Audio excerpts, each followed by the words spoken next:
இந்த ஆடு புலி ஆட்டம் படத்தையும் எஸ்பி முத்துராமன் தான் இயக்குறாரு. ஆனா இந்த படத்துக்கு கதை வசனம் மகேந்திரன்.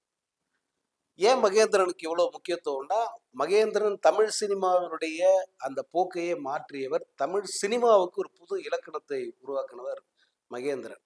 அதனால மகேந்திரன் ஆ, இந்த படத்துல கதை வசனத்தின் மூலம் ரஜினியோட நண்பரா வந்து அறிமுகமாகிறாரு. கமலுக்கும் வந்து அவர் நெருக்கமான நண்பர் தான். எஸ்வி முத்துராமன் இந்த படத்தை இயக்குறாரு. கமர்ஷியலா அந்த படம் பெரிய வெற்றி படமா அமைஞ்சது. ஆ, இந்த படத்திலிருந்து மகேந்திரனுடன் மிக நெருக்கமான ஒரு நட்பு உருவாச்சு. அதனுடைய விளைவு என்னன்னா, ரஜினிக்காகவே அவர் ஒரு கதையை உருவாக்குறார். ஒரு மிகச்சிறந்த ஒரு படமா நம்ம எடுக்கிறோம். இந்த படத்துல நாயகனா ரஜினி மட்டும் தான் நடிக்கணும். வேற யாருமே வந்து அவர் மனசுக்குள்ள வரல. இத்தனைக்கும் கமலஹாசன் மகேந்திரனுக்கு மிக நெருக்கமான ஒரு நண்பர்.